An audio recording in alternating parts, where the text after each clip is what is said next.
Salve pessoal, beleza? Professor Rude aqui de novo, para relembrar mais algumas coisinhas aí sobre genética, tá bom? Hoje a gente vai falar, na verdade a gente vai construir juntos aqui, ó, um heredograma, né? Que é aquele conjunto de símbolos da genética que nos dão uma ideia sobre transmissão de algumas informações genéticas, problemas genéticos relacionados a uma determinada família. Gente, isso aqui na veterinária é conhecido como pedigree, tá bom? Alguns chamam o heredograma de árvore genealógica, embora eu ache que o heredograma ele apresente pouca informação para ser considerado de fato uma árvore genealógica, tá? Embora alguns exercícios tragam essa descrição, beleza? Então vamos aprender aqui quais são os símbolos que a gente usa para a construção desse esquema gráfico chamado de heredograma e vamos aprender a reconhecer as heranças, tá? Temos alguns tipos de heranças que são facilmente identificadas pelo heredograma. Eu espero que vocês gostem dessa aula, vou construir com muito carinho. Então, vamos nessa, tudo bem? Bora lá. Pessoal, quando se trata do heredograma, existem alguns símbolos que vocês precisam aprender a identificar, né? Vamos começar pelos básicos aqui, ó. Primeiro, o quadradinho, ou retângulo, né? Melhor dizendo, ele representa o sexo masculino, tudo bem? Sexo masculino. Já a bolinha, ou círculo, a circunferência, representa o sexo feminino, tudo bom? Muito bem. O que se espera, pessoal, de um processo genético? Que haja o cruzamento, não é? E que esse cruzamento gere descendentes, tudo bom? Bom, às vezes podem aparecer alguns casos onde é difícil você discernir ou identificar o sexo dos indivíduos, tudo bom? Deixa eu só melhorar aqui a posição da câmera. Isso, para vocês verem um pouco melhor aqui o meu papel, tá bom? Desculpem, tá? Aí, agora ficou show, hein? Agora vai ficar um pouco melhor. Bom, então existem alguns casos que é difícil a gente identificar o sexo, tá? Então a gente usa esse símbolo aqui, ó, que é o losango, tá? O losango, ele tá aqui pra gente representar algum indivíduo que é difícil determinar o sexo. Então vamos colocar aqui, ó, sexo indefinido. Ok? Então até agora, ó, sexo masculino quadradinho, sexo feminino é a bolinha e o losango ele aparece para indefinição de sexo, beleza? Ó, às vezes a gente tem que contar no heredograma quantos indivíduos pertencem ao sexo masculino, quantos indivíduos pertencem ao sexo feminino. Existe uma forma mais prática da gente indicar isso. De que maneira a gente pode fazer isso? A gente pode fazer assim, ó. A gente pode colocar dentro de cada símbolo, vou colocar aqui um pouco maior para ficar fácil de escrever. A gente pode colocar dentro de cada símbolo número de indivíduos. Como assim, professor? Como assim? Ó, coloquei aqui o quadradinho, o retângulo e a bolinha.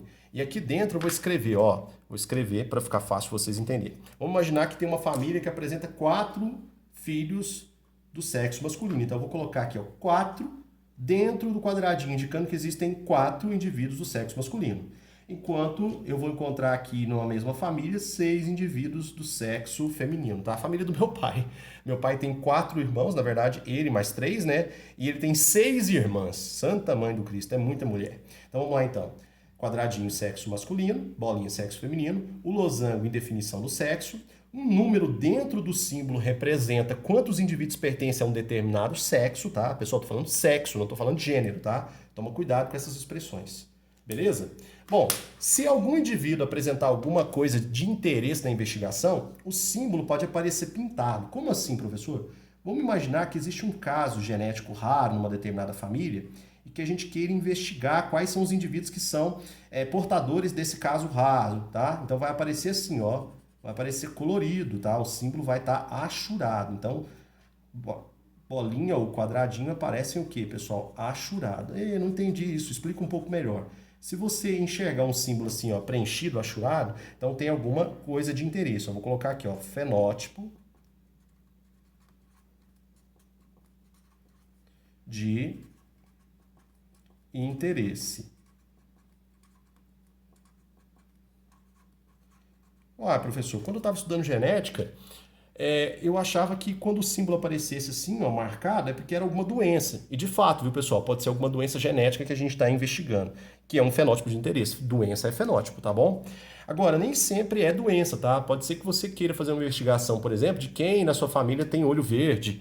Aí você pode marcar os indivíduos com olho verde. Você quer fazer uma investigação de quantos indivíduos têm Tipo sanguíneo O, você pode marcar os indivíduos que têm o tipo sanguíneo O. Então, na verdade, a marca no símbolo, ou o símbolo achurado, ele representa para nós algum fenótipo de interesse, beleza?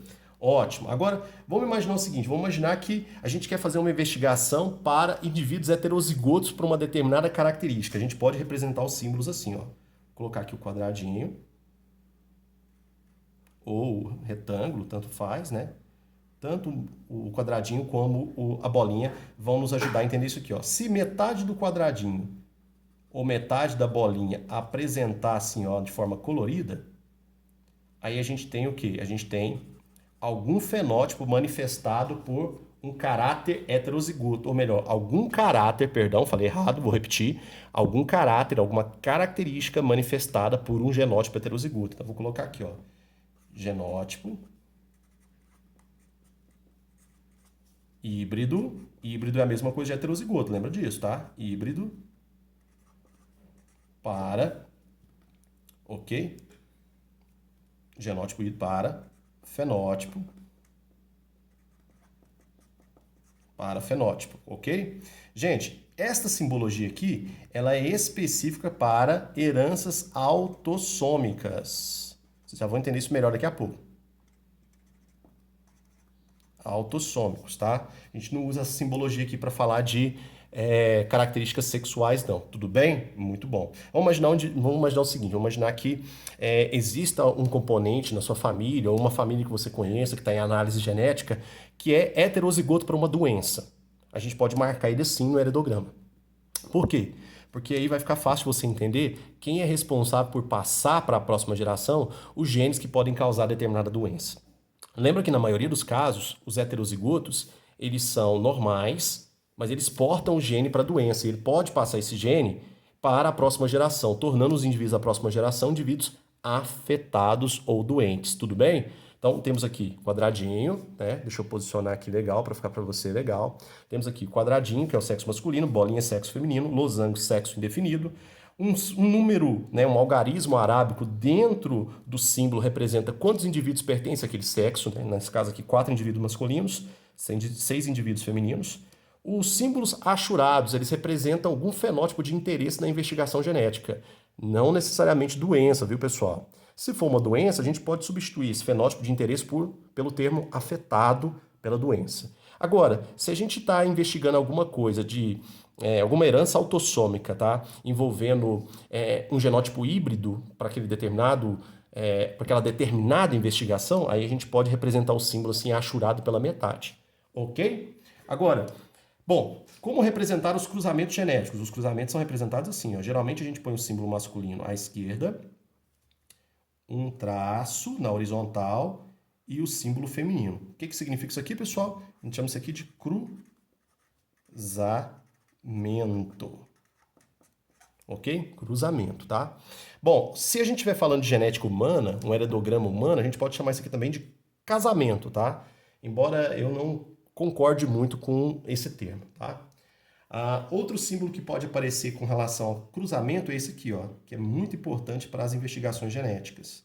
De novo, ó, à esquerda eu vou colocar aqui o símbolo masculino. Agora eu vou usar 2 traços e vou conectar com o símbolo feminino. Opa, isso aqui também é um cruzamento. Só que esse cruzamento aqui, pessoal, representado por 2 símbolos, é um cruzamento que a gente entende como cruzamento entre indivíduos que têm uma consanguinidade.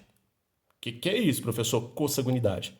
Parentes, tá? Parentes, eles costumam cruzar e aí a gente representa dessa forma aqui. Credo, professor, parente irmãos e irmãs, tá bom? Primos e primas, tá? Pais e filhos. Calma lá, gente. Heredograma é usado tanto para espécie humana quanto para outras espécies. Então, cuidado ao fazer cara de nojo quando eu falo isso, tudo bem? Então, cruzamento entre primos, parentes, a gente chama de cruzamento consanguíneo.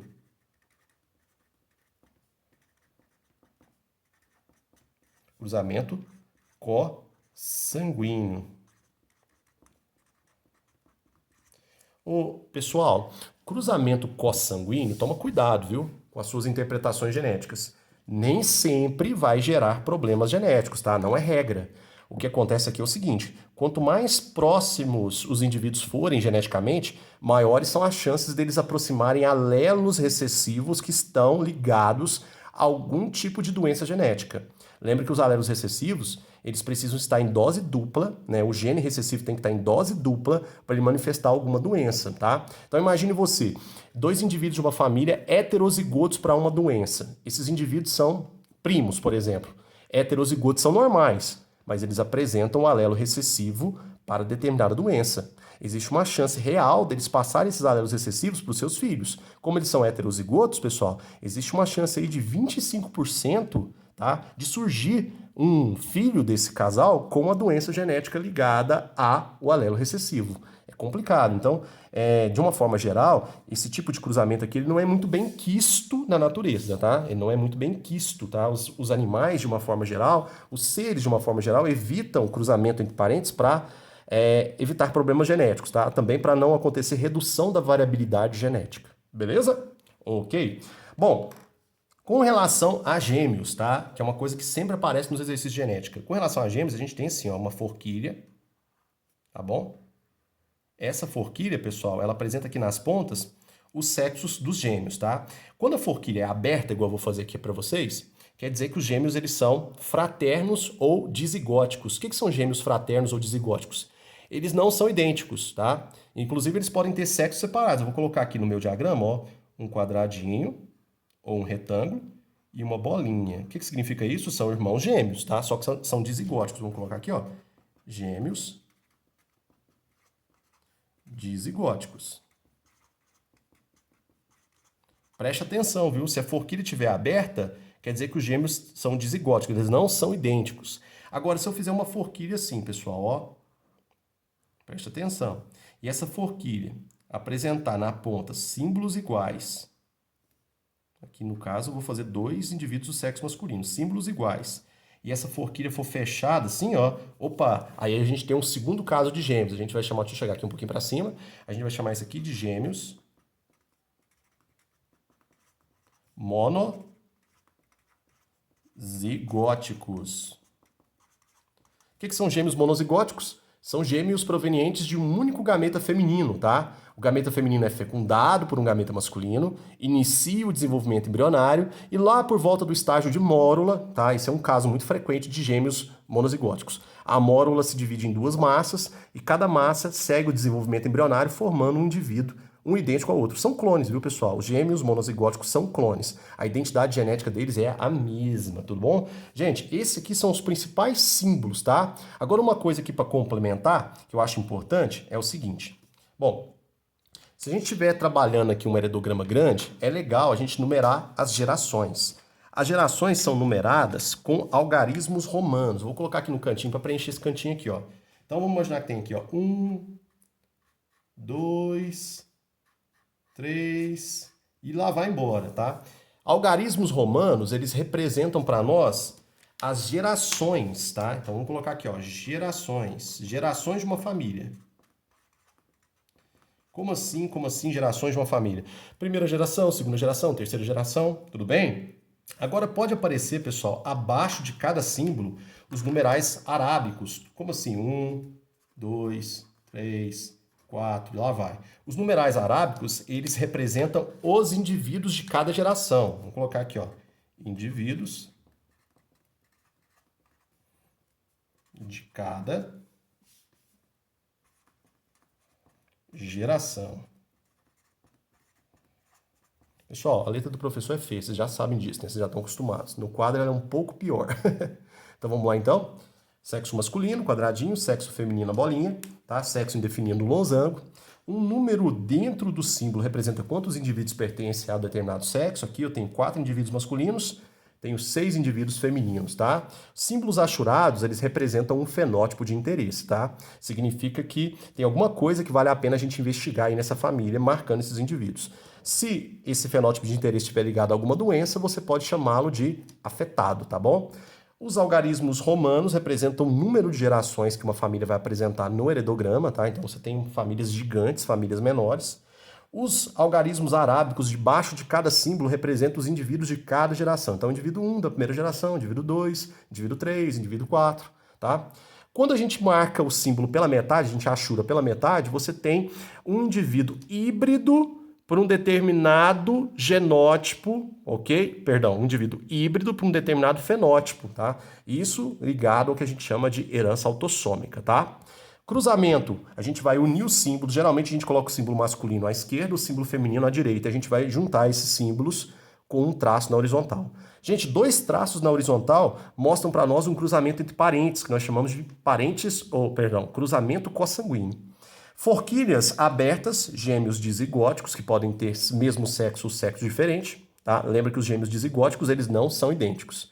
Agora, forquilha fechada aqui, ó, a gente vai ter o caso de gêmeos monozigóticos. Então, os símbolos têm que ser idênticos, tá? Porque os gêmeos monozigóticos são indivíduos que têm a mesma informação genética. São considerados clones pela biologia, ok? Agora eu quero pedir licença para vocês para mostrar o tipo de herança que você pode identificar usando o heredograma. Dá licença? Ó. Muito bom. Vamos aqui, ó. Tcharam. O que é isso aqui, professor? Isso aqui que você está vendo, pessoal, é uma fotografia dos cromossomos. A gente chama isso aqui de cariograma, tá? Cariograma, pessoal, é um exame que a gente usa fazer para identificar o número de cromossomos, tá? Para identificar o formato dos cromossomos. Por meio dessa imagem, eu consigo ver se o número cromossômico está correto, se não tem nenhum cromossomo faltando ou nenhum cromossomo a mais. E eu consigo ver se a morfologia, a forma do cromossomo tá legal. Se ele não apresenta nenhuma quebra, nenhuma fratura, se ele não dobrou, se ele não duplicou, tá? Bom, quando a gente usa tirar essa fotografia, a gente faz o seguinte, a gente paralisa as divisões celulares quando o cromossomo está bem pequenininho, bem condensado, igual tá mostrando aqui na minha imagem. A gente paralisa as divisões numa fase conhecida como metáfase, tá? Isso aí é uma coisa que a gente estuda lá na divisão celular, na citologia, né? Lembra que existem as fases, prófase, metáfase, anáfase e telófase, quando a célula vai se dividir tanto por mitose quanto por meiose. Então a gente tira uma fotografia dos cromossomos quando eles estão na metáfase, porque eles estão bem condensados, pequenininhos. Se você prestar atenção, você está vendo aqui que os cromossomos estão aos pares. Foi o que eu expliquei para vocês na primeira aula aqui, ó. Cada par, cada componente do par, ele tem uma origem. Um é de origem paterna, o outro é de origem o quê? Materna. Por quê? Porque nós somos seres diploides. Os seres diploides, eles têm dois conjuntos cromossômicos. Se tratando da espécie humana, que eu usei aqui para montar esse cariótipo, nós temos 46 cromossomos. Esses 46 cromossomos, 23 são de origem paterna, 23 são de origem materna.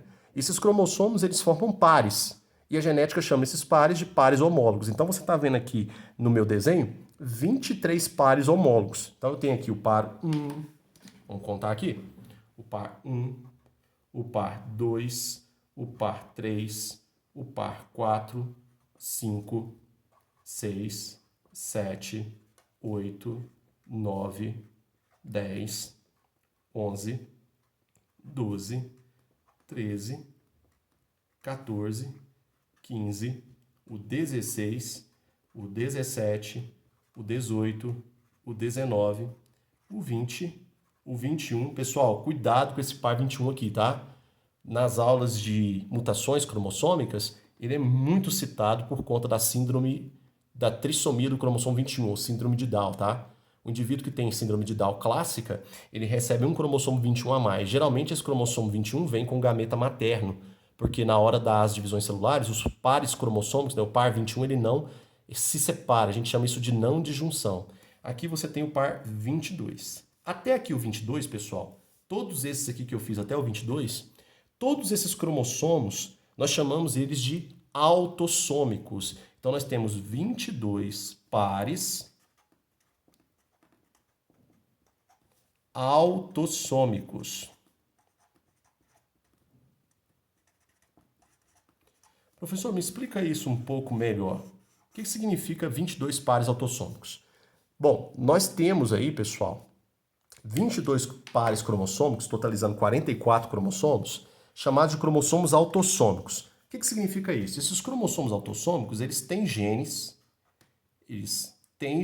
tá? Existem genes aqui nesses cromossomos que não estão ligados diretamente à manifestação de características sexuais, não estão ligados à determinação do sexo. É isso que eu quero que vocês entendam.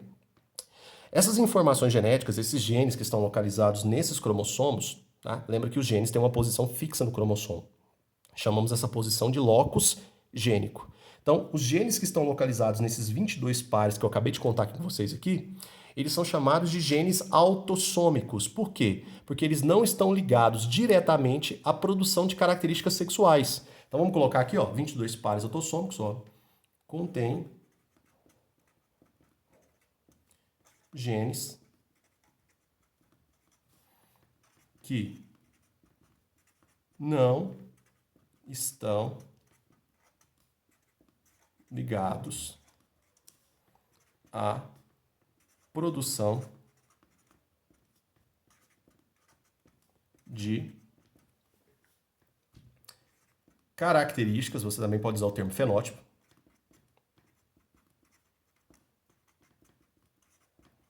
sexuais.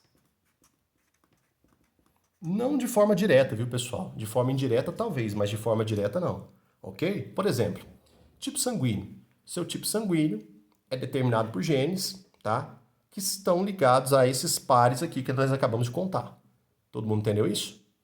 Por exemplo, a produção de melanina para a pigmentação da pele. Os genes ligados à produção de melanina estão aqui nesses cromossomos que nós acabamos de contar. Ok? Os genes que vão determinar a sua produção de massa muscular, os genes que vão determinar a forma como os seus neurônios funcionam, os genes que vão determinar a sua altura, os genes que vão determinar a cor dos seus olhos, os genes que vão determinar a sua altura, todos eles estão aqui, ó, nesses cromossomos chamados de cromossomos autossômicos. Agora vem o pulo do gato, hein? Preste atenção. Esses genes que estão ligados aos cromossomos autossômicos, eles são responsáveis pelo que nós chamamos de herança autossômica. Então, toda vez que você ouvir essa expressão num exercício, você lê isso num exercício, ou ouvir o seu professor de genética falando isso, herança autossômica significa que nós estamos trabalhando com genes que estão ligados aos cromossomos autossômicos. Quantos cromossomos autossômicos a espécie humana tem? 44, capazes de formar 22 pares. Ok? Agora vem comigo aqui rapidinho, ó. Deixa eu chegar aqui um pouquinho para cima, para ficar fácil você ver. Muito bem.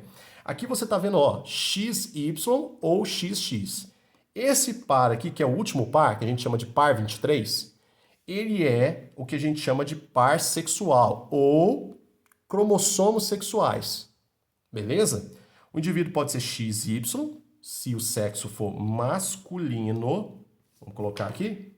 Sexo masculino. O par é XY. Ou ele pode ser XX se o sexo for feminino. Dá uma olhada aqui no ou, tá? Ele não pode ser isso aqui ao mesmo tempo. Ou é um ou é outro. Beleza? Se ele for isso aqui ao mesmo tempo, a gente está lidando com um caso de mutação cromossômica. Então, a gente tem um par. Vamos colocar aqui, ó. Um par. Um par. Como é que pode ser esse par? XX ou XY. Sexual. Pessoal, um outro nome pode aparecer, tá? Pode aparecer o nome sexual ou alossômico. Eu vou colocar sexual, que é o mais fácil de lembrar. Fazendo aqui a nuvenzinha da lembrança para vocês, tá? Ó. Belezinha? Depois vocês vão tirar uma foto disso aqui. Vou deixar vocês tirarem um print. Quando se trata, pessoal, do par sexual, a gente pode ter o XX ou XY. O que tem de interessante aqui? No par sexual, você vai encontrar genes que estão ligados diretamente à determinação de características sexuais, tanto as primárias quanto as secundárias. Características sexuais primárias são características que constroem, né, a genitália do indivíduo, a genitália masculina e a genitália feminina. Características sexuais secundárias estão ligadas à produção hormonal, manifestação de algumas características físicas que aparecem durante a vida reprodutiva do indivíduo. Isso é coisa que a gente estuda lá na fisiologia. Então, aqui nesse par, que é um par só um par, ó, contém genes que produzem o que, pessoal? As características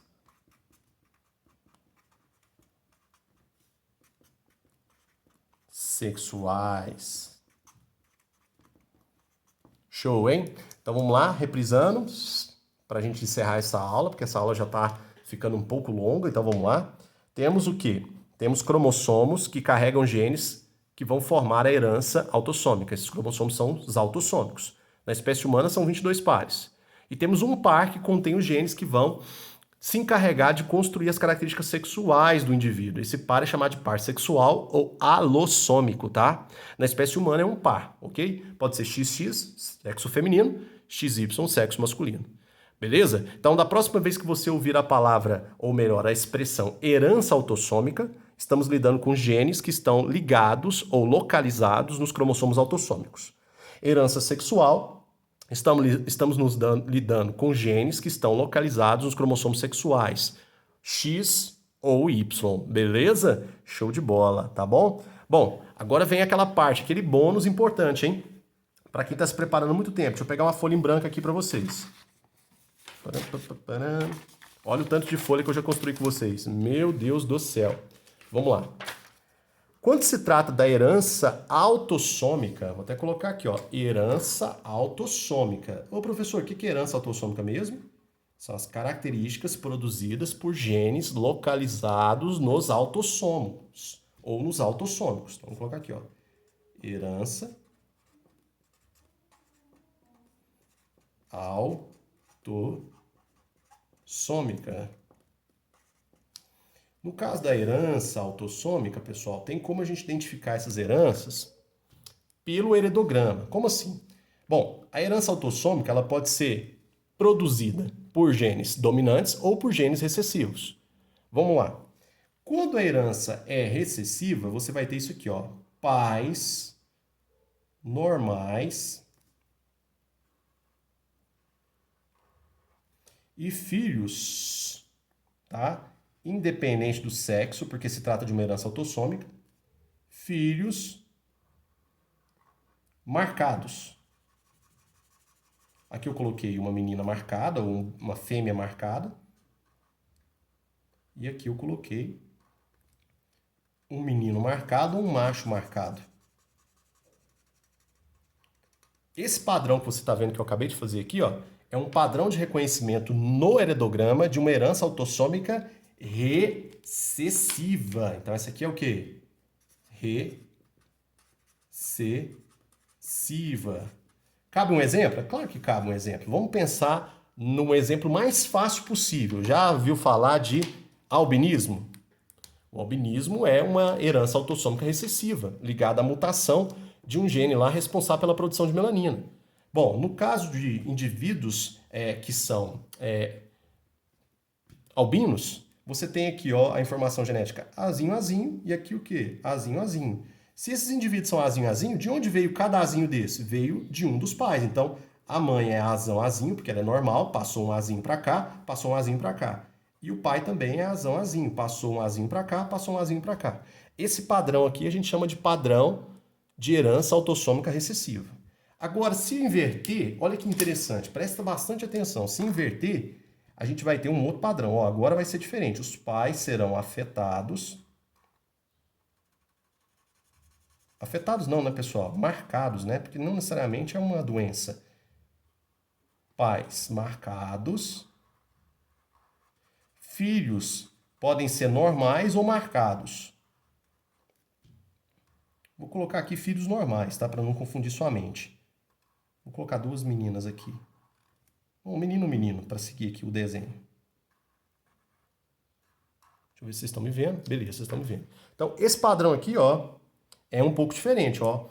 Pais marcados, filhos não marcados. Então, pais diferentes dos filhos. O que a gente tem aqui? A gente tem um outro padrão que a gente chama de padrão dominante. Como assim, professor? Padrão dominante. Como padrão dominante, os pais têm um alelo dominante e os filhos herdaram os alelos recessivos. Então aqui, ó, o filho é azinho, azinho, aqui é azinho, azinho, aqui é azão, azinho e aqui é azão, azinho. Olha, professor, aqui não pode ser azão, azão, não? Não, porque se for azão, azão, os filhos também serão marcados. Aqui não pode ser azinho, azinho, não? Não, porque senão eles não seriam marcados, eles seriam o quê? Normais. Professor, cabe um exemplo? É claro que cabe um exemplo. A genética está cheio de exemplos aí. Alguns exemplos são maravilhosos, outros nem tanto. Vou te dar um outro exemplo aqui de um problema genético. Existe um tipo de nanismo que a gente chama de pseudoacondroplasia. Nesse tipo de nanismo, o indivíduo tem a cabeça tamanho normal, pescoço tamanho normal, o tronco também tamanho normal. mas os membros são curtos, tá? Tanto os membros inferiores, as pernas, quanto os membros superiores, os braços. Nesse tipo de nanismo, os indivíduos vivos, os indivíduos que têm chance de sobrevivência, eles são híbridos, eles têm um alelo dominante azão e um alelo recessivo azinho. Eles são heterozigotos. A dose dupla do alelo azão mata o indivíduo ainda durante o desenvolvimento embrionário. Então, 2 doses do azão é letal para quem tem esse tipo de problema chamado de pseudocondroplasia. Então, os pseudocondroplásicos vivos, eles são heterozigotos. Olha só que interessante, pessoal. 2 indivíduos pseudocondroplásicos, eles têm aqui a informação genética azinho. Se eles passarem essa informação genética para os filhos, independente do sexo, os filhos terão um processo de crescimento normal, ou seja, eles não serão anões. Então, anões pseudocondroplásicos podem ter filhos normais com estatura normal, tá? Então, todos vocês aí, se vocês não são anões, se vocês não são pseudocondroplásicos, vocês são azinho para a característica crescimento. Já os anões pseudocondroplásicos, os indivíduos que têm esse tipo de nanismo, eles são heterozigotos. Isso aqui é um exemplo, pessoal, de padrão de herança dominante, onde os pais são marcados, os filhos não são marcados. Já o padrão recessivo é o contrário, ó, pais não marcados, filhos marcados. Guarda essa expressão aí na sua cabeça, ó. Pais diferente dos filhos. Quando os pais são diferentes dos filhos, temos um tipo de padrão de herança chamado de padrão de herança autossômica, tá? Pais não marcados, filhos marcados, herança recessiva. Pais marcados, filhos não marcados, herança dominante. E com isso eu vou me despedindo, tá, pessoal? Até a próxima. Tchau!